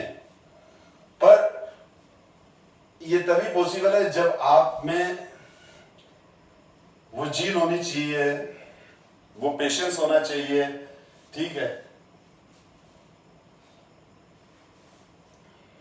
क्योंकि हम किसी कोचिंग पे भी जाते हैं तो ध्यान से पढ़ते हैं, उसके बाद घर पे भी आके पढ़ते हैं। तो आपने एक ही टॉपिक का वीडियो अगर 2 बार देख लिया तो आपको कोई प्रॉब्लम ही नहीं है, आपका आने जाने का टाइम भी सेव हो गया। एनीवे, तो अब ये क्लियर हो गया कि इलेक्ट्रॉन गेन एंथैल्पी क्या है, डेल्टा एच क्या है। अब हम आगे और डिस्कस कर रहे हैं। एक्सेप्शन की बात कर रहा हूं मैंने आपको कह दिया मेटल्स की इलेक्ट्रॉन एफिनिटी बहुत कम होगी क्योंकि उनके जेड इफेक्ट बहुत कम होते हैं, तो मेटल इलेक्ट्रॉन लेगा ही नहीं। क्या सोडियम इलेक्ट्रॉन लेगा? क्या नहीं लेगा। सोडियम तो खुद अपना इलेक्ट्रॉन दे देता है क्योंकि सोडियम का जेड इफेक्ट बहुत कम है, तो सोडियम का वैलेंसी शेल का इलेक्ट्रॉन इजीली रिमूव हो जाता है। तो मैं नॉन मेटल्स की पहले बात करता हूं और नेक्स्ट वीडियो में मैं और ज्यादा नेक्स्ट वीडियो में भी कुछ पॉइंट ऐसे डिस्कस करूंगा जो इस इलेक्ट्रॉन एफिनिटी से रिलेटेड रहेंगे। कार्बन, नाइट्रोजन, ऑक्सीजन और fluorine, 2s2, 2p2, 2s2, 2p3, 2s2, 2p5, 2s2, 2p4 and 2s2, 2p5। फिर नियोन नहीं लिखा क्योंकि उसकी इलेक्ट्रॉन एफिनिटी 0 है, ऑक्टेट कंप्लीट। अब यहां पर देख लो आप, similarly silicon, phosphorus, sulphur, chlorine, 3s2, 3p2, 3s2, 3p3, 4s2, 4p3, 5s2, 5p5। अब आप ध्यान दो, फोल्ड करो यहां पर वापस। आप इसको देखो, ये हाफ फील्ड आ गया, तो ये वाले एटम मुश्किल से तो इलेक्ट्रॉन देंगे। हाफ फील्ड इलेक्ट्रॉनिक कन्फिगरेशन क्या होता है? हंट्स मैक्सिमम मल्टीप्लिसिटी रूल के अकॉर्डिंग हाफ फील्ड, मैंने पिछले वीडियो में भी कहा था, मोर स्टेबल होते हैं। ये मोर स्टेबल होते हैं, ये अपनी स्टेबिलिटी ब्रेक नहीं करना चाहते, तो इनकी इलेक्ट्रॉन एफिनिटी कम होती है। यानी कहने का मतलब क्या हो गया, यहां नाइट्रोजन फास्फोरस वाले ग्रुप का जो इलेक्ट्रॉन एफिनिटी है जितनी होनी चाहिए उतनी होगी कि उससे कम होगी? जितनी होनी चाहिए उससे कम होगी। क्यों होगी उससे कम? क्योंकि नाइट्रोजन और फास्फोरस में हाफ फील्ड होने की वजह से उसकी इलेक्ट्रॉन गेन करने की टेंडेंसी कम हो जाती है। इस वजह से यहां पर जो यूं देखा जाए तो नाइट्रोजन से ज्यादा ऑक्सीजन, ऑक्सीजन से ज्यादा फ्लोरीन, लेफ्ट राइट तो बढ़ेगी क्योंकि नाइट्रोजन से ज्यादा जेड इफेक्ट ऑक्सीजन, ऑक्सीजन से ज्यादा फ्लोरीन, फास्फोरस से ज्यादा सल्फर और सल्फर से ज्यादा क्लोरीन। ये इलेक्ट्रॉन एफिनिटी इंक्रीज हो रही है left to right, electron affinity increase हो रही है left to right.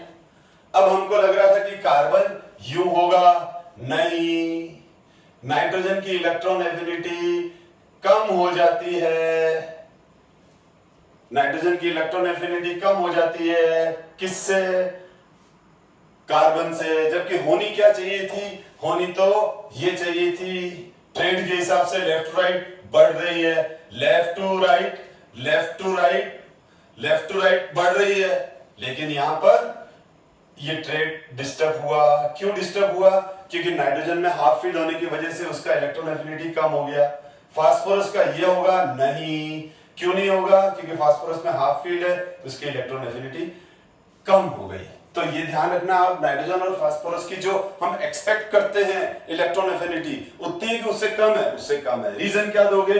Half field का। रीजन क्या दोगे? हाफ फील्ड का।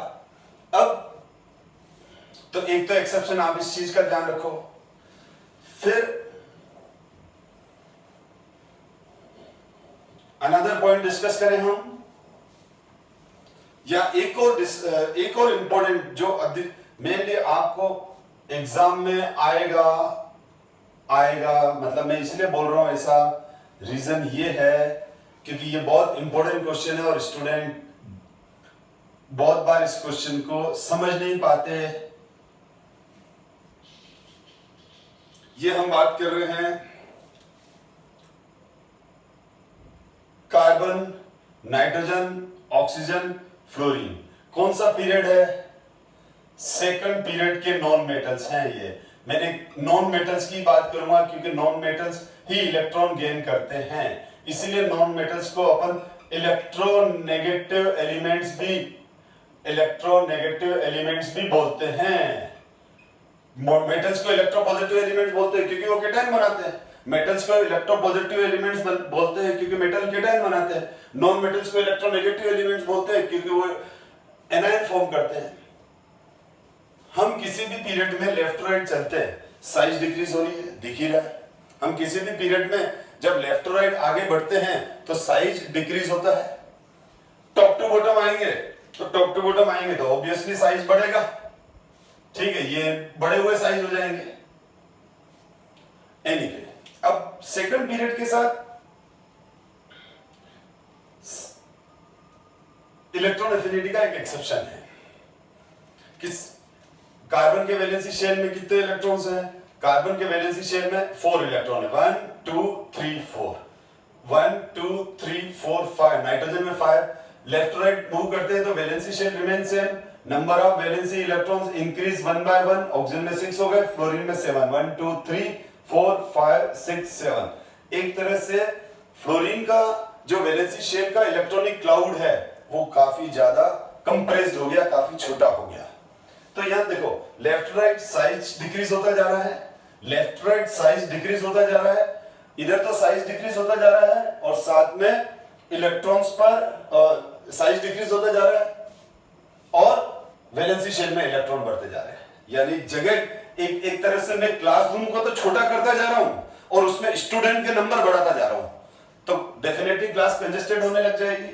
मैंने क्या कहा? मैं क्लास का साइज तो छोटा करता जा रहा हूं और उसमें स्टूडेंट के नंबर्स बढ़ाता जा रहा हूं, तो वही तो हो रहा है। कार्बन से नाइट्रोजन, नाइट्रोजन से ऑक्सीजन, ऑक्सीजन से फ्लोरीन, एटम को तो छोटा करता जा रहा हूं और उसके वैलेंसी शेल में इलेक्ट्रॉन बढ़ाता जा रहा हूं। तो फ्लोरीन तक आते आते क्या होता है कि ये इलेक्ट्रॉनिक क्लाउड बहुत ज्यादा डेंसर हो जाता है। और वैसे तो सेकंड पीरियड एलिमेंट के साथ सबके साथ ही ऐसा कॉमन है, पर पहले मैं फ्लोरीन का एग्जांपल लेकर डिस्कस करता हूं। तो इन एलिमेंट की इलेक्ट्रॉन एफिनिटी इनके जेड इफेक्ट के अकॉर्डिंग नहीं होती है। यानी जितना जेड इफेक्ट हम है कि कार्बन, नाइट्रोजन, ऑक्सीजन, फ्लोरीन का जेड इफेक्ट ज्यादा है क्योंकि top to bottom Z effect कम होता है, तो कार्बन, नाइट्रोजन, ऑक्सीजन, फ्लोरीन का तो जेड इफेक्ट ज्यादा है, तो ये इलेक्ट्रॉन जल्दी गेन करने चाहिए, पर उतना जल्दी गेन नहीं करते जितना हम सोचते हैं। हमको तो लगता है इनका जेड इफेक्ट ज्यादा, फ्लोरीन जल्दी से इलेक्ट्रॉन गेन करेगा, पर ऐसा देखा नहीं हमने, ऐसा ऑब्जर्व नहीं किया। दिखाने का मतलब, क्योंकि क्या होता है कि इन एलिमेंट्स के इलेक्ट्रॉनिक क्लाउड बहुत ज्यादा डेंसर होने की वजह से आने वाला नया इलेक्ट्रॉन आने वाला नया इलेक्ट्रॉन इनके सरफेस इलेक्ट्रॉनिक क्लाउड यानी वैलेंसी इलेक्ट्रॉनिक क्लाउड से रिपल्शन फील करता है। क्या फील करता है? वैलेंस इलेक्ट्रॉनिक क्लाउड से ये रिपल्शन फील करता है। उस रिपल्शन की वजह से इसको एंट्री में दिक्कत आती है। तो इनकी electron affinity second period non metals की हम जितनी एक्सपेक्ट करते हैं उतनी होगी कि उससे कम होगी? उससे कम होगी। जैसे फॉर एग्जांपल मैंने मेरी क्लास में बहुत सारे बच्चे ले लिए, बिल्कुल क्लास कंजेस्टेड है, स्टूडेंट्स हैं इलेक्ट्रॉन्स और मैं हूं न्यूक्लियस। अब इतने में एक नया स्टूडेंट मेरी क्लास में एंटर कर रहा है और वो बोल रहा है सर मेरे को भी इस क्लास में बैठना है, तो मैं तो न्यूक्लियस हूं, तो मैं तो उसको बोलूंगा आजा बैठ जा, एडजस्ट हो जा। लेकिन उसको एडजस्ट होने में दिक्कत आएगी क्योंकि जैसे ही वो क्लास में देखेगा तो सारे जो बैठे हुए स्टूडेंट है वो भी उसको इस नजर से देखेंगे, तो वो रिपेल होगा। कोई भी जो स्टूडेंट ऑलरेडी क्लास में अवेलेबल हैं वो कंजेस्टेड बैठे हुए हैं, वो खुद परेशानी में बैठे हुए हैं, तो नए आने वाले स्टूडेंट को एंट्री देने के लिए वो अपोज करेंगे, वो उनको एंट्री नहीं देंगे, कतराएंगे कि यार चला जाए तो अच्छा है। तो वो बड़ा धीरे धीरे आएगा और बड़ी मुश्किल से अंदर आके एडजस्ट हो पाएगा।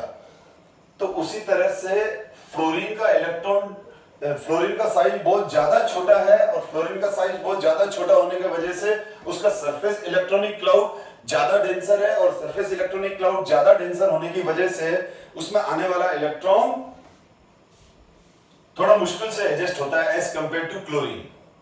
तो अगर मैं बात करूं ये मेरे पास फ्लोरीन है, ये क्लोरीन है, ये ब्रोमीन है, ये आयोडीन है। टॉप टू बॉटम साइज बढ़ गया। ये फ्लोरीन है या मैंने फ्लोरीन लिख दिया, ये क्लोरीन, ये ब्रोमीन और ये आयोडीन। सबके वैलेंसी शेल में 7 इलेक्ट्रॉन्स हैं और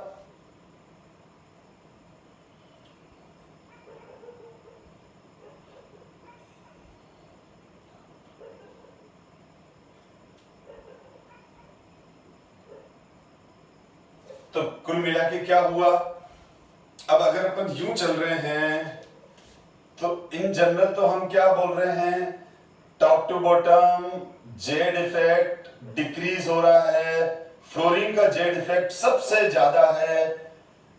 उसके बावजूद भी फ्लोरीन जो है वो फ्लोरीन इलेक्ट्रॉन लेगा, क्लोरीन इलेक्ट्रॉन लेगा, ब्रोमीन इलेक्ट्रॉन लेगा, आयोडीन लेगा। अब ये गया इलेक्ट्रॉन, ये गया और ये आया इसमें। तो मैं अब डायरेक्ट F लिख रहा हूं बेटा। तो ये F फ्लोरीन, क्लोरीन, ब्रोमीन, इस पे भी बना रहा हूं, अंडरस्टूड है। और इस पे -1 आ गया, सब पे ये एक्स्ट्रा इलेक्ट्रॉन आने की वजह से। जेड इफेक्ट कंसेप्ट से तो इसका ज्यादा होना चाहिए पर ऐसा होता नहीं है। फ्लोरीन की इलेक्ट्रॉन एफिनिटी क्लोरीन से कम होती है। इधर आप एक ग्राफ से भी रिप्रेजेंट कर देता हूं मैं कि ये फ्लोरीन, ये क्लोरीन, ये ब्रोमीन, ये आयोडीन और ये इलेक्ट्रॉन एफिनिटी ये बढ़ रही है। तो अगर मैं बात करूं क्लोरीन की, तो क्लोरीन की इलेक्ट्रॉन एफिनिटी ये है, थोड़ा और ऊपर ले लेते हैं। क्लोरीन की एफिनिटी ये है, ब्रोमीन की ये है और आयोडीन की ये है। बिल्कुल सही चल रहा है, कोई दिक्कत नहीं, सही है। क्योंकि क्लोरीन से कम ब्रोमीन की होगी, ब्रोमीन से कम आयोडीन की होगी। फ्लोरीन की हमारा एक्सपेक्टेशन क्या है? फ्लोरीन का एक्सपेक्टेशन हमारा ये है, ये होगा, ये वाली वैल्यू होगी। पर जब हमने ऑब्जर्व की तो वो क्लोरीन से कम है, वो क्लोरीन से कम है, फ्लोरीन की कम हो गई। क्लोरीन की बढ़ नहीं गई, इसकी कम हो गई है। क्यों कम हो गई फ्लोरीन की? इसका सरफेस इलेक्ट्रॉनिक क्लाउड ज्यादा डेंसर होने की वजह से आने वाला नया इलेक्ट्रॉन पहले वाला इलेक्ट्रॉन उसको ये आ रहा है, ये इसको रिपेल कर रहा है, जैसे ये आ रहा है ये इसको रिपेल कर रहे हैं, तो यहां पर एक फोर्स ऑफ रिपल्शन आ गया इस वजह से। तो अब क्वेश्चन ये है कि इन तीनों में फिर इसकी ज्यादा होगी, क्योंकि देखो इन तीनों में स्पेस की कमी नहीं है। अब मैं बोलूं कि 3 दूसरे टीचर भी हैं जो भी पढ़ा रहे हैं, लेकिन तीनों के एक का रूम साइज ये है, दूसरे का रूम साइज ये है, तीसरे का रूम साइज ये है, और तीनों के पास बैठने के लिए जगह है, भले यहां 7 है, यहां 7 है, 7 है। तो अब इन तीनों में से स्टूडेंट किस टीचर को सेलेक्ट करेगा? जिसकी तरफ वो ज्यादा अट्रैक्ट होगा, जिसकी तरफ वो ज्यादा अट्रैक्ट होगा। तो क्लोरीन इलेक्ट्रॉन को ज्यादा अट्रैक्ट करेगा, ब्रोमीन करेगा कि आयोडीन करेगा? क्लोरीन करेगा, क्योंकि क्लोरीन का ज्यादा जेड इफेक्ट है। यहां जगह की कमी नहीं है, इन तीनों में जगह की कमी नहीं है, तो इन तीनों का जो इलेक्ट्रॉन एफिनिटी है वो जेड इफेक्ट पर डिपेंड करेगा। इन तीनों में जगह की कमी नहीं है, इसमें जगह है, इसमें भी है, इसमें भी है। ये बात अलग है कि इसमें जगह थोड़ी कम है, इसमें थोड़ी ज्यादा है, इसमें और ज्यादा है स्पेस, लेकिन इलेक्ट्रॉन तो वही जाएगा ना जहां उसको फोर्स ऑफ अट्रैक्शन ज्यादा लगे, क्योंकि इलेक्ट्रॉन को तीनों में बैठने के लिए जगह मिल रही है, तो क्लोरीन में पहले बैठेगा। क्लोरीन, ब्रोमीन, आयोडीन तीनों में इलेक्ट्रॉन को बैठने के लिए जगह अवेलेबल है। आप ये मत सोचो कि छोटा है कि बड़ा है, ठीक है। अब जब तीनों में जगह है इलेक्ट्रॉन के लिए बैठने के लिए, तो इलेक्ट्रॉन किस में पहले चला जाएगा? क्लोरीन में, क्योंकि क्लोरीन का जेड इफेक्ट ज्यादा है, क्लोरीन की खींचने की पावर ज्यादा है इलेक्ट्रॉन को। अब इस केस में अगर इलेक्ट्रॉन एफिनिटी की बात करें, तो सपोज करो एक वापस मैं एक अजम्पशन ले रहा हूं कि यहां पर अगर एनर्जी रिलीज हुई, इस केस में 20 unit energy, 20 electron volt, 20 unit energy release हुई, इसमें 15 हुई, इसमें 10 हुई, तो हम सोच रहे थे इसमें 25 होगी। होगी क्या? नहीं होगी, क्योंकि मैंने क्या कहा, फ्लोरीन की इलेक्ट्रॉन एफिनिटी तो क्लोरीन से भी कम है। ये देखो ना, इसलिए मैंने यहां पहले बनाया, इससे आपको ज्यादा अच्छा समझ में आ रहा है कि फ्लोरीन की कम है। तो ये यहां 25 आएगा? नहीं, 25 तब आता है जब ये एक्सेप्शन नहीं होता। फ्लोरीन भी इलेक्ट्रॉन को उसी तरह से अपने अंदर जगह देता जितना जैसे क्लोरीन, ब्रोमीन, आयोडीन दे रहे हैं, तो फिर फ्लोरीन की सबसे ज्यादा ही होती, पर फ्लोरीन का साइज छोटा है, वैलेंस इलेक्ट्रॉनिक क्लाउड ज्यादा डेंसर है, तो आने वाला इलेक्ट्रॉन रिपल्शन फील करता है, तो इसकी एनर्जी सपोज कम हो जाएगी। अब 20 से भी कम लिखूंगा तो मैं 17 लिख देता हूं। तो इलेक्ट्रॉन गेन एंथैल्पी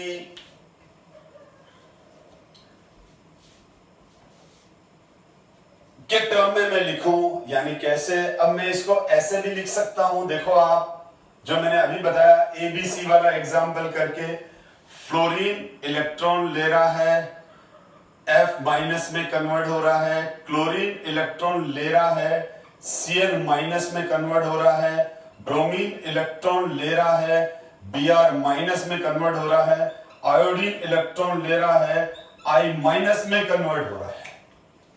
अब मैं अगर इलेक्ट्रॉन गेन एंथैल्पी के टर्म में लिखूंगा तो क्या लिखूंगा? ये डेल्टा EgH, डेल्टा EgH के फॉर्म में लिखना है। डेल्टा Eg का मतलब इलेक्ट्रॉन गेन एंथैल्पी। तो यहां पर इनकी वैल्यूज क्या हो जाएगी? यहां पर फर्स्ट वाले की वैल्यू कितनी हो जाएगी? -17, -20, -15, -10। अभी डिस्कस कर चुका हूं कि एक्सोथर्मिक रिएक्शन के लिए एंथैल्पी चेंज नेगेटिव होता है। एंथैल्पी चेंज कितना होता है? नेगेटिव होता है। आप देख लें तो यहां 17 है, तो यहां -17। अब इसका मतलब क्या हुआ? फ्लोरीन का इलेक्ट्रॉन गेन एंथैल्पी, फ्लोरीन का इलेक्ट्रॉन गेन एंथैल्पी क्लोरीन के कंपैरिजन में लेस नेगेटिव है। किसका? फ्लोरीन का जो है वो लेस नेगेटिव है। किससे? क्लोरीन से। फ्लोरीन का electron gain enthalpy less negative है। एनसीईआरटी बुक का क्वेश्चन भी है कि फ्लोरीन की electron gain enthalpy less negative है क्लोरीन के कंपैरिजन में। अगर आपने ये वाली चीज ढंग से पढ़ ली तो उस क्वेश्चन में आप कंफ्यूज नहीं होंगे। तो ये अभी आप ध्यान दें,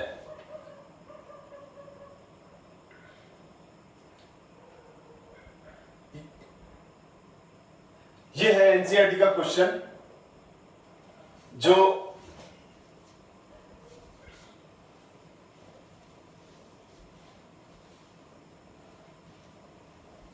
मैं डिस्कस कर चुका। Which of the following pair of element would have a more negative electron gain enthalpy.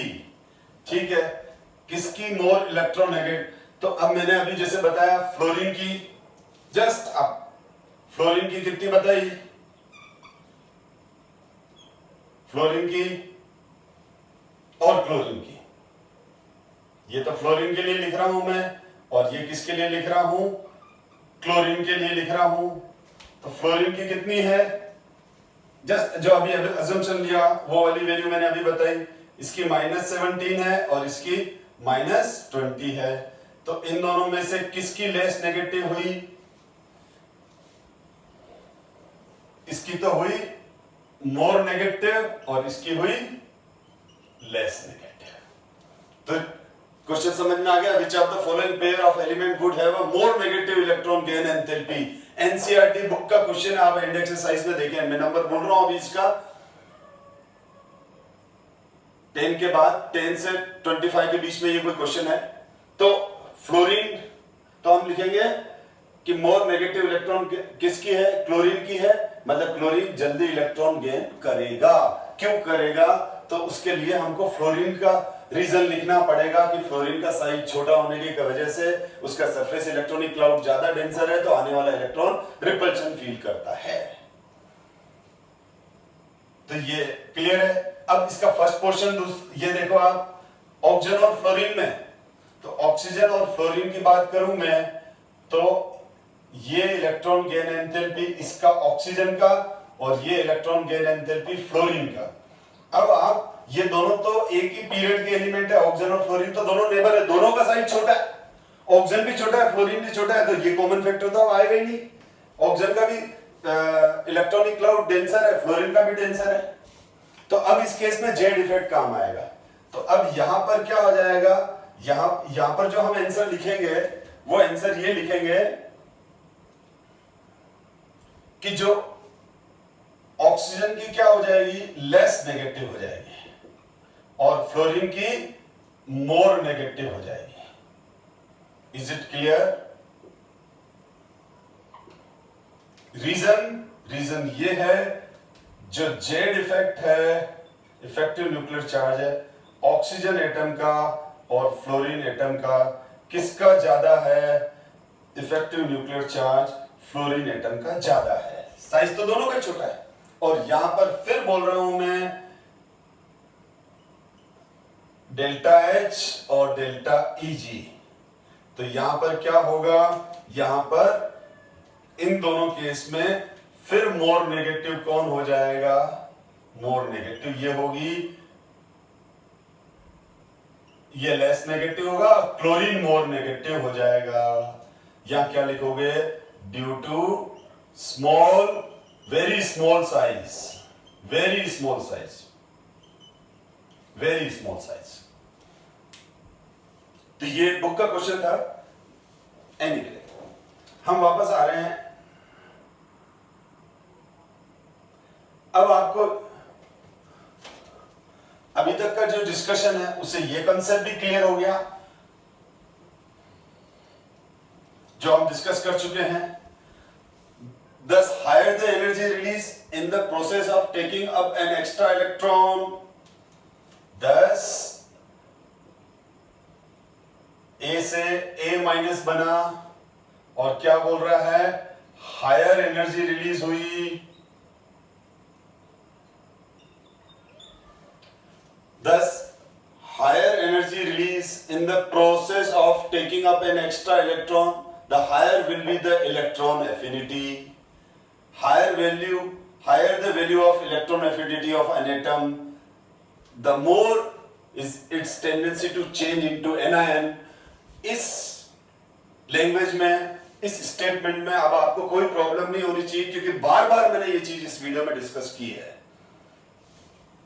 कि इलेक्ट्रॉन हायर एनर्जी तभी निकालेगा जब एटम का जेड इफेक्ट ज्यादा होगा, और ज्यादा होगा तो वो ज्यादा एनर्जी रिलीज करेगा। ये भी एनसीईआरटी का क्वेश्चन है, बहुत अच्छा क्वेश्चन है ये भी। इसमें क्या है, ये बोल रहा है second electron gain enthalpy, second electron gain enthalpy. तो ये बोल रहे हैं कि जब हम किसी न्यूट्रल एटम में, देखो यहां पर वापस वही लिखा हुआ है, ये डेल्टा एच नेगेटिव एक्सोथर्मिक, एक्सो एनर्जिक मतलब exothermic, delta H positive endo energic मतलब यहां पर डेल्टा एच पॉजिटिव है और ये डेल्टा एच नेगेटिव है।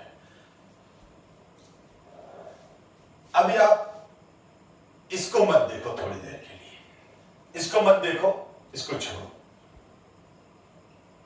वैसे तो ये भी सही है, मैं एक्सप्लेन कर रहा हूं क्योंकि फॉन्ट छोटे हैं इसके, ध्यान दें आप। तो ये बोल रहा है एक ऑक्सीजन एटम का एग्जांपल लिया, दिस इज द ऑक्सीजन।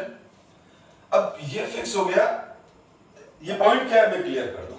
ये पॉइंट ये है, इन दोनों मार्कर को हम इलेक्ट्रॉन अज्यूम कर लेते हैं, इसको एटम अज्यूम कर लेते हैं। तो इस एटम ने ये पहला इलेक्ट्रॉन गेन किया, तो ये हुआ फर्स्ट इलेक्ट्रॉन गेन एंथैल्पी। अब इसी एटम ने अगर दूसरा इलेक्ट्रॉन गेन किया तो ये सेकंड इलेक्ट्रॉन एफिनिटी, बिल्कुल O-2 होता ही है।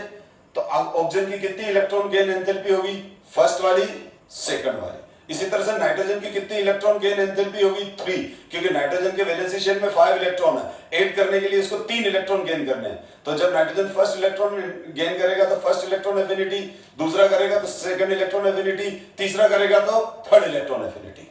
खैर हम ऑक्सीजन का एग्जांपल ले रहे हैं।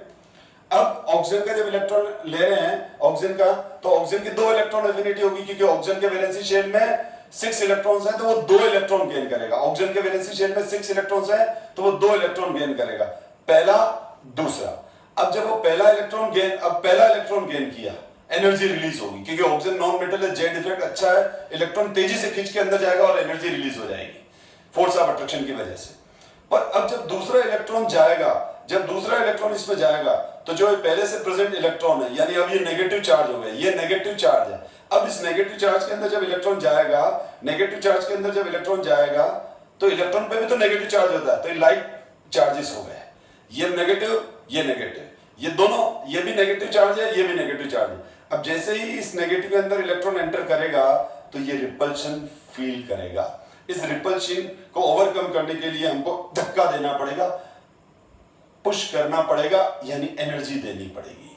कहने का मतलब ये हुआ कि ऑक्सीजन का जो फर्स्ट इलेक्ट्रॉन एफिनिटी है, ये फर्स्ट और फिर सेकंड, फर्स्ट और सेकंड। तो ये जो इलेक्ट्रॉन एफिनिटी है, ये इलेक्ट्रॉन जाएगा और ये इलेक्ट्रॉन जाएगा। अब यहां पर तो ये -1 आ चुका है, ये -2 आ जाएगा। तो ये जब जाएगा तो ये एक्सोथर्मिक होगा। क्या होगा, एक्सोथर्मिक। एक्सोथर्मिक का मतलब समझ गए, एनर्जी रिलीज हो रही है क्योंकि ऑक्सीजन का जेड इफेक्ट ज्यादा है, फोर्स से खींच रहा है ये अंदर। लेकिन अब इसके अंदर जब इलेक्ट्रॉन जाएगा तो मैंने क्या कहा, ये दोनों लाइक स्पीशीज हो गई, ये भी नेगेटिव, ये भी नेगेटिव, दोनों के बीच में रिपल्शन स्टार्ट हो जाएगा। रिपल्शन स्टार्ट हो जाएगा तो इस इलेक्ट्रॉन को धक्का देके अंदर भेज रहा हूं मैं, मतलब एनर्जी देके भेज रहा हूं। तो मेरे को एनर्जी देनी है यहां, जब मैं एनर्जी दूंगा तो ये हो जाएगा एंडोथर्मिक। तो ऑक्सीजन की फर्स्ट इलेक्ट्रॉन एफिनिटी, इलेक्ट्रॉन की फर्स्ट इलेक्ट्रॉन एफिनिटी ये है, ये 1 लिख रहा हूं मैं, ये है ये 2। तो फर्स्ट इलेक्ट्रॉन एफिनिटी तो एक्सोथर्मिक है और सेकंड एंडोथर्मिक है, यानी ये electron gain enthalpy oxygen atom की फर्स्ट, ये इलेक्ट्रॉन गेन एंथैल्पी ऑक्सीजन की सेकंड। अब हम इसमें कंपेयर करें तो ये एक्सोथर्मिक मतलब नेगेटिव, ये एंडोथर्मिक मतलब पॉजिटिव हो जाएगी। तो ऑक्सीजन की first electron gain enthalpy negative क्यों होती है?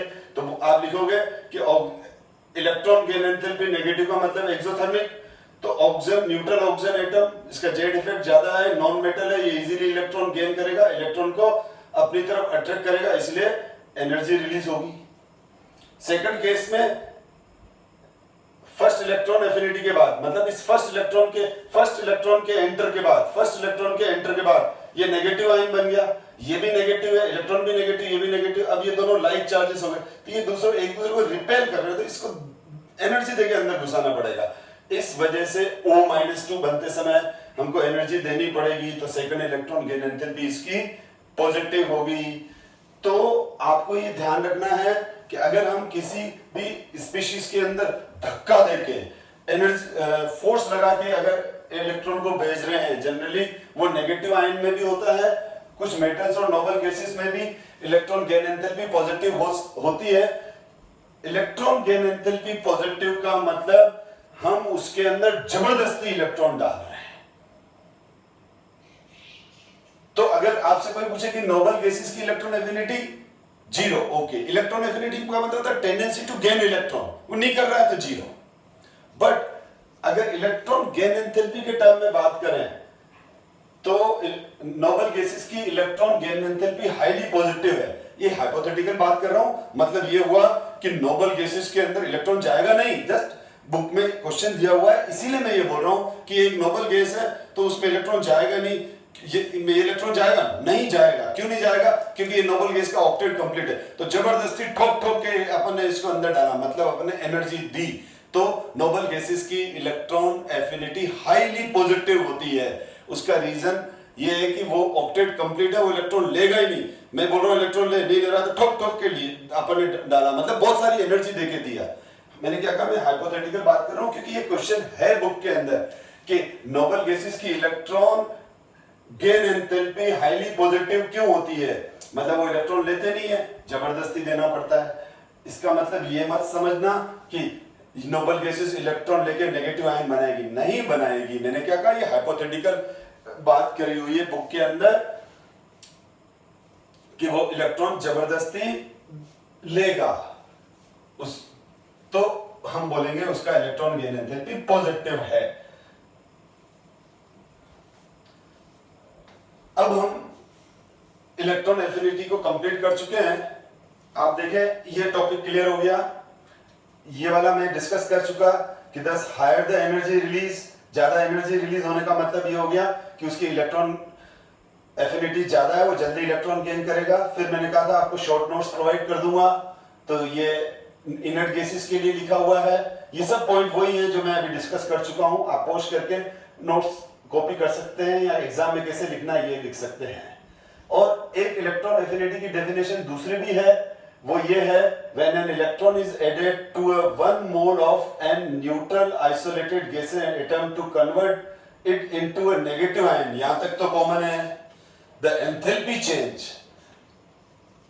अगर वो एंथैल्पी के टर्म में पूछे तो हम उसको बोलेंगे डेल्टा एच। डेल्टा एच क्या है? डेल्टा एच है एंथैल्पी चेंज। तो ये जो बोर्ड पे मैंने लिखा है, या ये जो मैंने अभी, ये जो आपको स्क्रीन पे नजर आ रहा है, ये इसकी अल्टरनेटिव डेफिनेशन है, सेकंड डेफिनेशन है। कुछ बुक्स में ये लिखी हुई, तो आप परेशान मत हो कि स्टार्टिंग वर्ड्स तो वही है, when an electron is added to a 1 mole of an neutral isolated gases atom to convert it into a negative ion, the enthalpy change accompanying is called electron gain enthalpy. अगर आपको electron enthalpy के change भी बोल सकते हैं उसको, क्योंकि वो एनर्जी चेंज हो ही रहा है, इलेक्ट्रॉन गेन कर रहा है। तो और ये क्वेश्चन करा चुका मैं, और ये भी क्वेश्चन मैं करा चुका आपको। ये प्रीवियस वाला क्वेश्चन एनसीईआरटी बुक का ही है, ये वाला जस्ट मैं अभी करा चुका हूं। Would you expect the second electron gain enthalpy of oxygen is positive, more negative or less negative than the first? Justify your answer. अभी just discuss किया था, ऑक्सीजन का second electron gain enthalpy positive होता है repulsion की वजह से। ये एक्सप्लेनेशन दे चुका मैं, ये तो मैं आपको बता रहा हूँ कुछ जो मैंने पढ़ाया उससे रिलेटेड बुक्स में कौन कौन से क्वेश्चन हैं। अब ये वाली क्लास में यही ओवर करता हूं। कोई डाउट प्रॉब्लम आए तो कमेंट बॉक्स में लिखें, तो मैं उनको आपको नेक्स्ट वीडियो में डिस्कस करूंगा। और किसी भी तरह का कोई चेंज आप चाहते हैं मेरे से, तो वो मेरे को आप कमेंट बॉक्स में जब लिखेंगे तब मुझे मालूम पड़ेगा कि मुझे टीचिंग स्टाइल में किस तरह से चेंज करना है, या फॉन्ट का साइज हो गया, प्रेजेंटेशन हो गया, या मेरे बोलने का तरीका हो गया। तो आप कमेंट में मुझे सजेशन दें कि सर अगर आप ऐसा करेंगे तो वो क्लास हमारे लिए ज्यादा फ्रूटफुल होगी। सो हम नेक्स्ट क्लास में अब metal non metal diagonal relationship electronegativity पढ़ेंगे, ठीक है। सो ये वाली क्लास हम यहीं ओवर करते हैं। Thank you so much.